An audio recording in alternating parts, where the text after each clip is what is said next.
Un PDG chinois a décidé d'étaler cet argent devant les yeux de ses 7000 employés le 13 février dernier, lors d'un gala de fin d'année. Plus de 60 millions de yuan de primes, environ 7,4 millions d'euros, c'est ce que rapporte le journal South China Morning Post.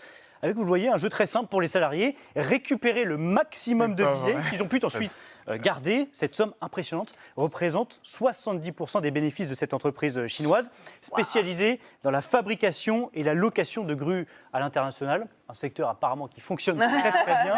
Dans les grues, hein. Le PDG a expliqué aux médias chinois, ce n'est pas que j'aime distribuer de l'argent, c'est que les jeunes sont accablés par les prêts automobiles et les hypothèques.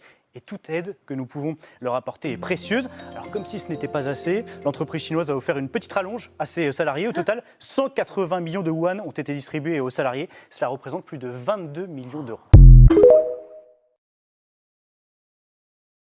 Un PDG chinois a décidé d'étaler cet argent devant les yeux de ses 7000 employés le 13 février dernier, lors d'un gala de fin d'année. Plus de 60 millions de yuan de primes, environ 7,4 millions d'euros, c'est ce que rapporte le journal South China Morning Post. Avec, vous le voyez, un jeu très simple pour les salariés, récupérer le maximum de billets qu'ils ont pu ensuite garder. Cette somme impressionnante représente 70% des bénéfices de cette entreprise chinoise, spécialisée dans la fabrication et la location de grues à l'international, un secteur apparemment qui fonctionne très très bien. Dans les grues, hein. Le PDG a expliqué aux médias chinois, ce n'est pas que j'aime distribuer de l'argent, c'est que les jeunes sont accablés par les prêts automobiles et les hypothèques.